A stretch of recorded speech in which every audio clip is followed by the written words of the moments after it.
ശ്രീ ലളിതാ സഹസ്രനാമ സ്തോത്ര പഠനം 23-ാം ഭാഗം. അമ്മേ നാരായണ.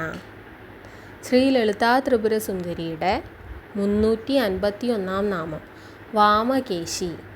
വാമം എന്ന വാക്കിനർത്ഥം മനോഹരം. മനോഹരമായ ഇടതൂർന്ന കേശഭാരത്തോടുകൂടിയ തലമുടിയോടുകൂടിയ ശ്രീ ലളിതാംബിക. ദേവിയുടെ തലമുടിക്ക് സ്വർണ്ണവർണ്ണമാണത്രേ.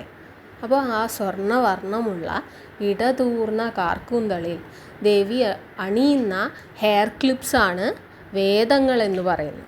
നല്ല തലമുടി കിട്ടാനായിട്ട് ദേവിമാർക്ക് ചൂല് വഴിപാട് നടത്തുന്ന അമ്പലങ്ങളുണ്ട്. ഈ അടുത്ത കാലത്തായിട്ട് ഗുരുവായൂർ ക്ഷേത്രത്തിലും ഇങ്ങനെയൊരു വഴിപാട് കണ്ടുവരുന്നുണ്ട്. നാമം 352 വഹ്നിമണ്ഡലവാസിനി. വഹ്നി എന്നാൽ അഗ്നിയുടെ, തീയുടെ ഒരു പര്യായപദമാണ്. ദേവി അഗ്നിമണ്ഡലത്തിൽ വസിക്കുന്നവളാണ് എന്ന് പറയുന്നു. അഗ്നി എന്നതുകൊണ്ട് ഇവിടെ ജീവൻ എന്നും അർത്ഥമാക്കുന്നുണ്ട്. നമ്മുടെ ശരീരത്തിലെ ആ ചൂട് നഷ്ടപ്പെടുമ്പോഴാണല്ലോ ജീവൻ നഷ്ടപ്പെട്ടു എന്ന് പറയുന്നത്. അഗ്നിയുടെ കണ്ടുപിടുത്തം മനുഷ്യരാശിയുടെ പുരോഗതിയിൽ വളരെയധികം സഹായിച്ചിട്ടുള്ള ഒരു കണ്ടെത്തലാണ്. ഭക്ഷണം പാചകം ചെയ്യാനായാലും തണുപ്പിൽ നിന്ന് രക്ഷപ്പെടാനുമെല്ലാം അഗ്നിയുടെ കണ്ടെത്തൽ വളരെയധികം സഹായകമായിട്ടുണ്ട്. അപ്പോൾ ജീവനോട് ഏറ്റവും അടുത്ത് നിൽക്കുന്ന ഈ അഗ്നിയായി, ജീവനായി തന്നെ നമ്മുടെ ഉള്ളിൽ നിലനിൽക്കുന്ന ശ്രീ ലളിതാ ത്രിപുര സുന്ദരി. സാധാരണയായി ശരീരത്തിലെ ഈ 7 ചക്രങ്ങളിൽ മണിപൂര ചക്രമാണ് അഗ്നിചക്രമായിട്ട് പറയുന്നത്. അതാണ് ഈ ഡൈജഷനൊക്കെ സഹായിക്കുന്നത്. ജഠരാഗ്നി എന്ന് പറയുന്ന ആ അഗ്നി എരിയുന്നതിലൂടെയാണ് ഡൈജഷൻ നടക്കുന്നതെന്നൊക്കെ പറയുന്നത്. പക്ഷേ ഇവിടെ മൂലാധാര ചക്രം, റൂട്ട് ചക്ര, ജീവനാധാരമായ ആ ചക്രത്തിൽ അഗ്നിയായി ജ്വലിക്കുന്ന ശ്രീ ലളിതാംബിക എന്ന അർത്ഥത്തിലും വഹ്നിമണ്ഡലവാസിനി എന്ന് വിളിക്കുന്നുണ്ട് എന്ന് വായിച്ചറിയാൻ സാധിച്ചു. ഇനി ശ്രീചക്രത്തിലെ താന്ത്രിക വിധിയിലെ ഒരു യന്ത്രമായ ശ്രീചക്രത്തിൻ്റെ നടുവിലെ ആ അഗ്നിയായി ജ്വലിക്കുന്ന ശ്രീ ലളിതാംബിക എന്നും മനസ്സിലാക്കാൻ സാധിച്ചു. ഇനി നോക്കാം 353-ാം നാമം ഭക്തിമത് കൽപ്പലതിക. കൽപ്പവൃക്ഷത്തെ പറ്റി നമ്മളെല്ലാവരും കേട്ടിട്ടുള്ളതാണ്. പാലാഴി മദന സമയത്ത് കാമധേനുവിനൊപ്പം ഉയർന്നു വന്ന ഒരു ദിവ്യ വസ്തുവാണ് കൽപ്പവൃക്ഷം. ആഗ്രഹിക്കുന്നതെന്തും തരാൻ കൽപ്പുള്ള ഒരു അത്ഭുത സസ്യമായിട്ട് പറയുന്നു. ഈ പാലാഴിയിൽ നിന്ന് ഉയർന്നു വന്നപ്പോൾ തന്നെ അത് ഇന്ദ്രൻ കൈക്കലാക്കുകയും ഇന്ദ്രലോകത്താണ് ഇപ്പോൾ കൽപ്പവൃക്ഷം ഉള്ളത് അത്രേ. അപ്പോൾ ദേവിയെ ശ്രീ ലളിതാ ത്രിപുര സുന്ദരിയുടെ ആ പ്രഭാവത്തെ, ആ ശക്തി പ്രഭാവത്തെ കൽപ്പവൃക്ഷത്തോട് ഉപമിക്കുന്നത് കൊണ്ട് ഭക്തന് സർവാഭീഷ്ടങ്ങളും നൽകി അനുഗ്രഹിക്കാൻ കെൽപ്പുള്ള ശക്തി സ്വരൂപിണി എന്നർത്ഥത്തിൽ ദേവി ലളിതാംബികയെ ഭക്തിമത് കൽപ്പലതിക എന്ന് വിശേഷിപ്പിക്കുന്നു. 354-ാം നാമം പശുപാശ വിമോചിനി. എനിക്ക് വളരെ ഇൻട്രസ്റ്റിംഗ് ആയി തോന്നിയ ഒരു പേരാണിത്, പശുപാശ വിമോചിനി. മനുഷ്യനെ മറ്റു മൃഗങ്ങളിൽ നിന്ന് വ്യത്യസ്തനാക്കുന്നത് വിവേചന ബുദ്ധിയാണ് എന്നാണല്ലോ നമ്മൾ മനുഷ്യന്മാർ പറയുന്നത്. അപ്പോൾ ആ വിവേചന ബുദ്ധിയില്ലാത്ത മനുഷ്യൻ എന്ന അർത്ഥത്തിലാണ് ഇവിടെ പശു എന്ന് വിളിക്കുന്നത്. ഇപ്രകാരമുള്ള മനുഷ്യൻ ഈ സംസാര സാഗരത്തിൽ ആവശ്യത്തിനും അനാവശ്യത്തിനുമുള്ള ബന്ധനങ്ങളിൽപ്പെട്ട് ഉഴലുന്നു.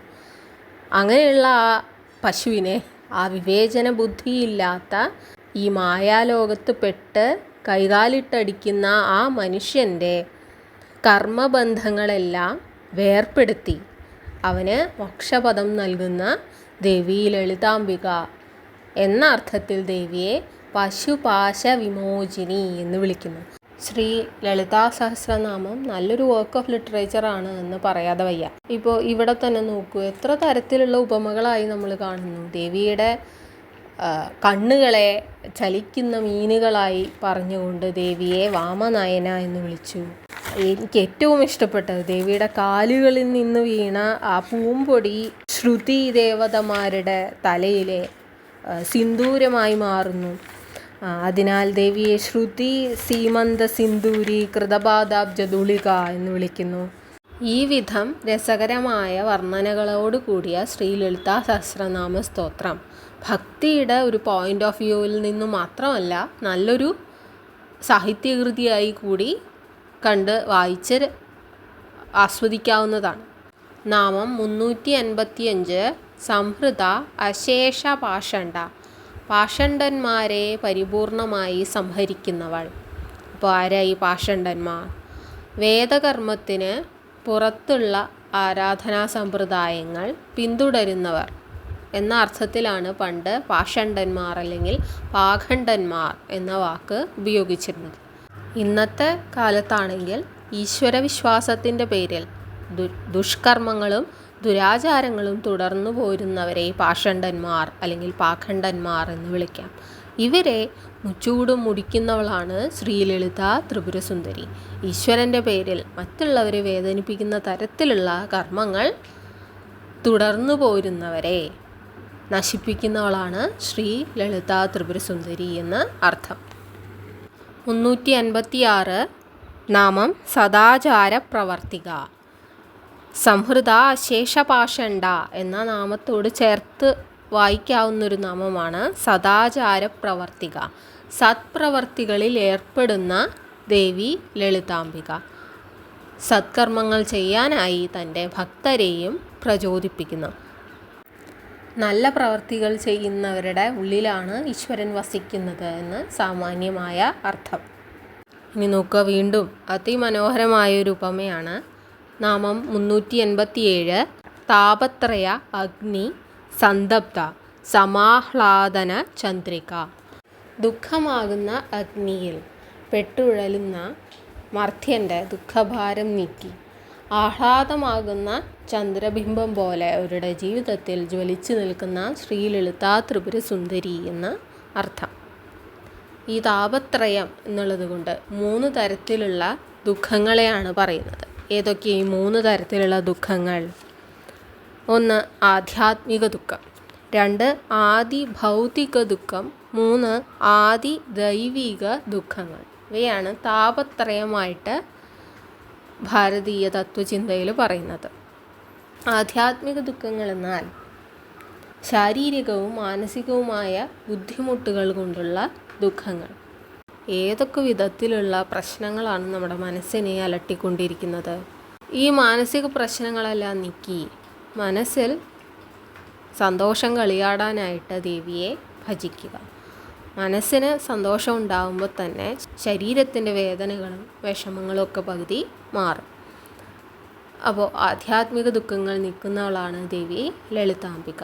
2 ആദി ഭൗതിക ദുഃഖങ്ങൾ, നമ്മുടെ ശരീരത്തിന് പുറത്തുള്ള പഞ്ചഭൂതാത്മകമായ ലോകത്തിൽ നിന്ന് നമുക്ക് ഏൽക്കുന്ന ബുദ്ധിമുട്ടുകൾ, നമുക്ക് ചുറ്റുപാടുകളിൽ നിന്ന് ഏൽക്കുന്ന ക്ഷതങ്ങൾ, വേദനകളൊക്കെയാണ് ആദി ഭൗതികമായ ദുഃഖങ്ങൾ. പുറമെ നിന്നുള്ള തട്ടുകേടുകളൊന്നും പറ്റാതെ നമുക്ക് ചുറ്റും ഒരു വലയം തീർക്കാനായിട്ട് ദേവിയുടെ ചൈതന്യത്തിന് സാധിക്കും. അതിനാൽ ആദി ഭൗതിക ദുഃഖങ്ങൾ നിൽക്കുന്നവളാണ് ദേവി ലളിതാംബിക. 3 ആദി ദൈവിക ദുഃഖങ്ങൾ, വിധിവശാൽ നമുക്ക് വന്നു ചേരുന്ന ദുഃഖങ്ങൾ. ചില കാര്യങ്ങൾ അങ്ങനെയാണല്ലേ, എന്തുകൊണ്ട് സംഭവിച്ചു എന്ന് ചോദിച്ചു കഴിഞ്ഞാൽ അത് വിധി എന്ന് പറയാനേ നമുക്ക് സാധിക്കുള്ളൂ. ചിലപ്പോഴെങ്കിലുമൊക്കെ വലിയ അപകടങ്ങൾ സംഭവിച്ചേക്കാവുന്ന അവസരങ്ങളിൽ ചെറിയ തട്ടലും പോറലും ഒക്കെ ആയിട്ട് അത് നീങ്ങിപ്പോകാറുണ്ട്. ആ സമയത്ത് നമ്മളെ ആര് രക്ഷിച്ചു എന്ന് ചോദിച്ചു കഴിഞ്ഞാൽ നമുക്കതിനൊരു മറുപടി ഉണ്ടാവില്ല. എങ്ങനെയോ നമ്മൾ രക്ഷപ്പെട്ടു, ആരുടെ ഒരു അദൃശ്യ ശക്തി നമ്മളെ രക്ഷിച്ചു എന്നേ പറയാൻ സാധിക്കുള്ളൂ.